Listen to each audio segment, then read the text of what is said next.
Hello, j'espère que vous allez bien. Donc aujourd'hui, le sujet, ça va être la polygamie. Donc j'ai dit que j'allais en parler et donc je me suis penchée un peu, je savais ce que c'était, je voulais un peu voilà, en parler tout simplement. Donc en fait, la polygamie désigne un régime matrimonial où un individu, si vous voulez, est lié à plusieurs épouses. Donc tout simplement un homme qui va avoir plusieurs femmes. Le contraire de polygamie, ça va être polyandrie où une femme a plusieurs maris. Donc, il faut noter qu'il y a quelques pays, effectivement, où vous retrouvez une femme avec plusieurs hommes, hein. Donc, aujourd'hui, ce qu'il faut savoir, c'est que plusieurs pays, en fait, plusieurs sociétés sont polygames, mais ce n'est pas parce que la société est polygame que tous les mariages dans la société sont forcément des mariages polygamiques, en fait. Ce que j'ai envie de dire, c'est que c'est pas parce que une bêtise, hein, c'est pas parce que la France est polygame que tous les hommes mariés en France doivent être forcément polygames. Voilà, c'est ce que j'avais envie de dire. Donc aujourd'hui, ce qu'on remarque d'ailleurs, c'est que même les sociétés qui sont polygames, les mariages à l'intérieur de ces sociétés-là sont à 60-80% des mariages monogames, tout simplement parce que les hommes ont compris que être polygame, il y a beaucoup il y a beaucoup de choses à respecter pour l'être en fait. Donc ça, on va le voir après. Donc la polygamie dans la société actuelle, comment est-ce qu'elle se traduit? En France, par exemple, il faut savoir que c'est interdit. La polygamie, c'est vraiment interdit. Donc, si on sait qu'un homme est polygame en France, voilà, il y a beaucoup de sanctions qui peuvent être mises en place contre lui. À savoir, on en a plusieurs, que ce soit peut-être la réduction de ses aides ou la suppression de ses aides. Il peut être traduit au tribunal. Voilà, il peut perdre beaucoup de choses. Donc, c'est vraiment interdit. Et aujourd'hui, c'est vrai qu'en France, on note beaucoup de foyers polygamiques, que ce soit de la part des Africains de l'Afrique de l'Ouest ou encore des Turcs ou de certains foyers maghrébins. Donc on note voilà, de la polygamie dans ces différentes cultures-là. Tout simplement parce que ça peut s'expliquer. C'est déjà du fait de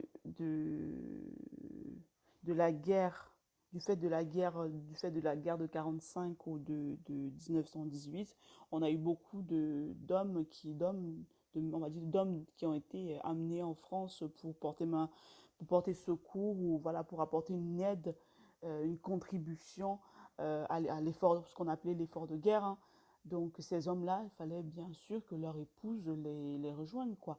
Donc voilà, on s'est aperçu qu'il y en avait ceux qui avaient une épouse ou deux ou trois ou quatre ou cinq et puis voilà. Donc après ça, il y a eu beaucoup de choses qui sont enchaînées. Il y a eu des modifications d'ordonnance, par exemple, non-délivrance d'un titre de séjour à un étranger qui est en situation de... Un étranger, un étranger qui est en situation de polygamie ou alors refus d'un regroupement familial, par exemple, un homme qui va être polygame, par exemple. Si aujourd'hui un homme se présente à la préfecture et qu'il est polygame, il demande à faire venir ses épouses, on va refuser.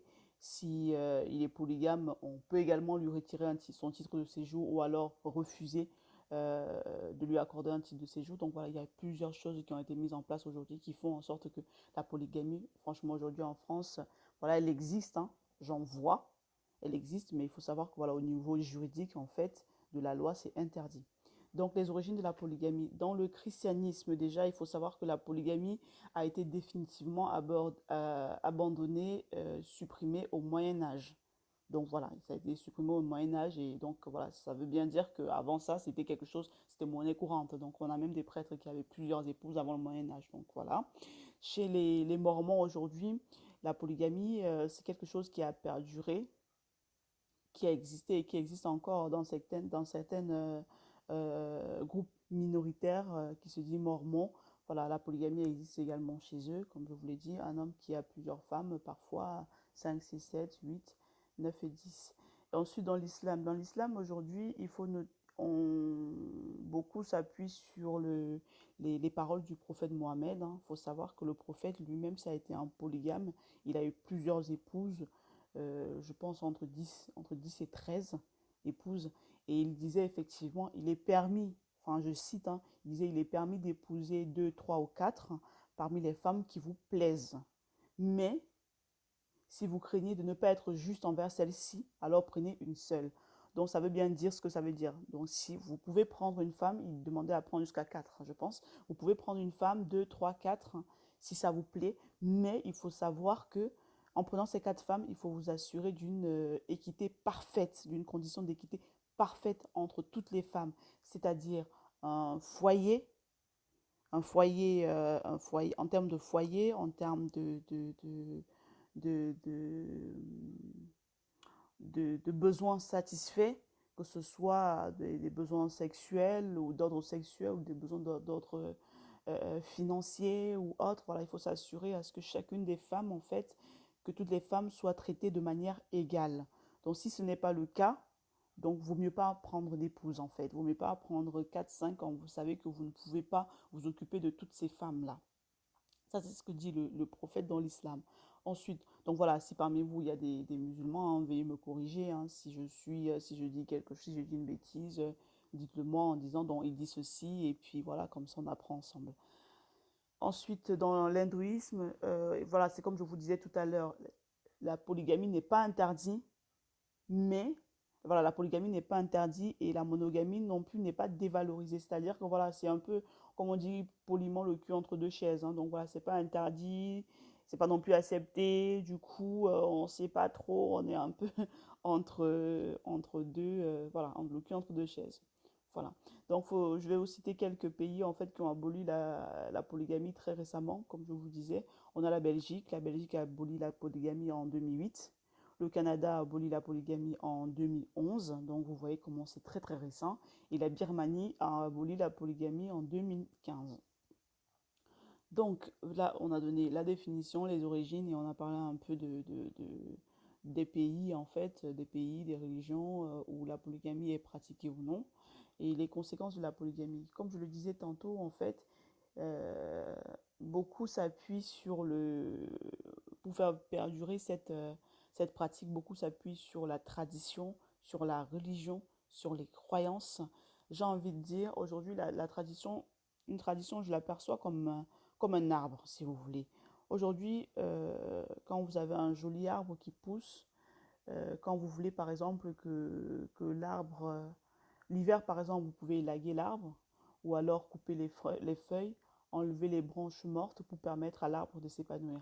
Moi, c'est comme ça que je vois la tradition en fait. La tradition a un socle effectivement. Si on s'aperçoit que cet arbre-là, qui est la tradition, on a des feuilles mortes ou des brindilles qui devraient être écartées, on les écarte pour permettre que l'arbre, que la tradition perdure.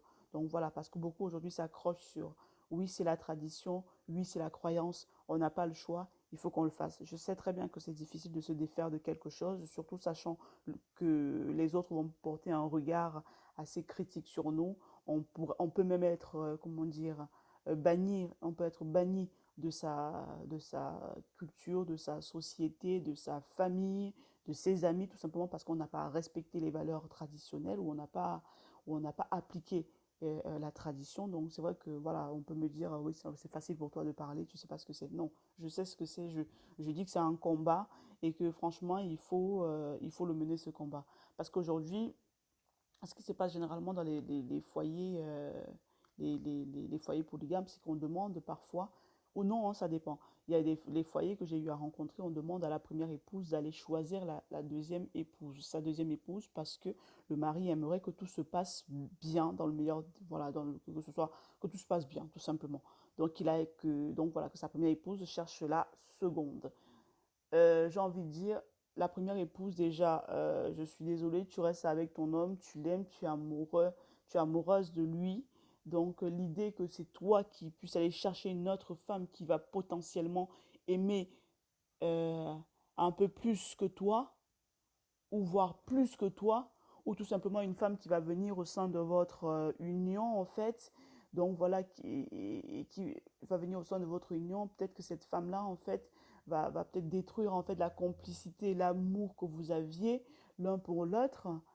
Ça fait mal, ça fait mal, parce qu'on demande à cette femme-là de ravaler son amour propre, de se rabaisser, de se soumettre à cela et d'aller elle-même choisir ce qu'on appelle sa coépouse, de un, et de deux, Moi, franchement, ça me fait mal pour cette femme-là parce que je me dis, mince, parce que c'est vrai qu'avant, je vais être tout à fait honnête avec vous, avant, moi, je me disais, ah, mais écoute, moi, ça me dérange pas plus que ça, tant que tu assures, c'est pas grave. Mais en grandissant, aujourd'hui, je me dis, mince, non, en fait, non. Voilà, plus jeune, quand j'avais genre 20 ans, 21 ans, j'étais là, oh, c'est pas grave, vas-y, vas-y, ouais, ouais, bon. À partir du moment où le mec assure les deux ou les trois, je sais pas. Mais on se rend compte en fait que le mec, il ne peut pas assurer les deux ou les trois. Il y aura forcément une femme qui va aimer plus qu'une autre. Il y aura forcément une femme qui aura plus que les autres parce que tout simplement, peut-être ton mari au départ sera plus amoureux d'elle. Et toi, et c'est ce qu'on observe généralement, c'est que la seconde épouse est plus jeune que la première. Donc peut-être qu'il sera plus attiré par elle, peut-être qu'il va changer son comportement, il sera plus aussi complice avec toi, quand il viendra vers toi, peut-être qu'il sera un peu plus fatigué, il sera moins à même de t'écouter, moins à même d'être là pour toi, d'être attentionné. Enfin, voilà, on demande donc à la première épouse de ravaler tout ça et de choisir elle-même la seconde. Et pareil, on dit à la seconde, écoute, tu sais que tu vas dans un foyer où tu es la seconde, donc il va falloir que tu respectes la première, celle qui était avant toi. Donc voilà, ça veut dire que on ne sait jamais, si tu es une meuf qui n'aime pas partager, on te demande donc de partager. Enfin, voilà, moi je trouve que c'est vraiment, vraiment, vraiment compliqué. Ça, c'est la première des choses. La seconde chose, moi, c'est par rapport aux enfants. Aux enfants qui sont voilà, au milieu, qui n'ont pas demandé à faire partir de ce foyer-là, j'en ai vu, hein, des enfants qui doivent voilà, vivre constamment en lutte avec leurs demi-frères, tout simplement parce que vous avez dans un foyer, imaginez, les mamans ne s'entendent pas, les deux coépouses ne s'entendent pas. Donc, du coup, ça va commencer par des insultes, par des bagarres, en disant, oui, c'est ta mère qui est venue avant, enfin, c'est ta mère qui a fait ceci, c'est ta mère qui a fait cela, blablabla, en fait. Donc, les enfants, ça crée en fait une espèce de tension au sein du foyer et une tension même entre les enfants. Et donc, et pareil, on va avoir des enfants qui auront plus de choses que d'autres, tout simplement parce que la mère est la préférée du père. Donc, pareil, c'est un climat de tension et les enfants sont malheureux parce qu'ils n'ont pas demandé à être là déjà. Donc, voilà, quand le mec a décidé de faire ses rapports et quand le mec a décidé de faire les rapports avec ses femmes, ou ses femmes ou sa femme d'ailleurs, et de faire venir cet enfant-là, lui n'a rien demandé. Du coup, il se retrouve au milieu en train de devoir faire l'arbitre entre le père et la mère, ou la mère et la coépouse, ou la femme 1 et 2, la femme 2 et 3, la femme 3 et 4. Enfin, bref, il se retrouve au milieu de tout ça. Il n'a pas demandé à être comme ça. Et pareil, dans des foyers polygames, vous voyez, parce que justement le mec a plusieurs femmes et qu'il faut satisfaire chaque femme et chaque enfant, il n'a pas, le mec, il n'a pas assez. Il n'a même pas l'argent pour joindre les deux bouts. Il s'en va prendre plusieurs femmes. Et du coup, ben, les enfants en pâtissent. Donc, tu peux pas avoir peut-être certains cadeaux. Tu peux pas demander à faire peut-être des études dans un collège X, tout simplement parce que ton père, il te dit, j'ai de l'argent. Mais bon, vu que vous êtes, j'en sais rien, je dis une bêtise, vu que vous êtes 10, vous êtes 10, vous êtes 15, vous êtes 20, il faut que je repartisse en fait les sous. Et donc, voilà, ça fait que tu vas pas aller dans l'école que tu veux. Tu vas aller plutôt dans cette école. Tu vas pas faire ton projet parce qu'il n'y a pas d'argent pour ton projet, parce qu'il y a trop d'enfants. Enfin, voilà, donc du coup, les enfants se retrouvent en fait au milieu pris dans un piège qu'ils n'ont pas du tout demandé. Et donc, voilà. Et je me dis, c'est un peu égoïste. C'est égoïste de la part du père, c'est égoïste de la part de la mère qui choisit de dire, ah, je le fais parce que Allah a dit qu'il faut qu'à t'épouse. Allah, il n'a pas dit ça. Mohamed, il a bien dit, si tu prends et si tu veux prendre 4 personnes, 4 femmes qui te plaisent, prends-les. Mais si tu sais que tu ne peux pas subvenir aux besoins de ces 4 femmes-là, il ne faut pas en prendre du tout. Voilà ce qu'il a dit. Donc aujourd'hui, quand les gens prennent pour excuse, ou alors pour excuse, oui, le prophète a dit ceci, je suis désolé, il n'a jamais dit ça. Donc voilà, les conséquences, finalement, c'est mon opinion, c'est quelque chose que je ne valide pas, tout simplement. C'est quelque chose que je ne valide pas parce que de cela, il y a beaucoup de mal, il y a beaucoup de souffrance de la part des enfants. Donc moi, voilà, je ne valide pas du tout, pour toutes les raisons que j'ai citées avant. Les enfants, ils n'ont pas demandé cela. Pareil pour les femmes qui sont dans des foyers où elles sont en stress permanent, où elles sont en stress permanent, où elles sont sujettes à de l'hypertension ou encore peut-être des crises d'angoisse, tout simplement parce que voilà, il faut satisfaire une tradition, une tradition qui n'a même pas de fondement. Ou alors, même si elle a un fondement, ce fondement-là dit bien, si tu vas avoir une épouse, ou deux ou trois, il faut pouvoir satisfaire tout le monde. Et on sait très bien aujourd'hui que ton cœur, il peut pas avoir, on peut pas avoir un cœur et aimer trois personnes à la fois, ou quatre personnes à la fois, de la même manière. Donc voilà. Écoutez, c'était tout pour moi. Ben, écoutez, dites-moi ce que vous en pensez. Je vais vous faire un bisou et je vous dis à plus tard.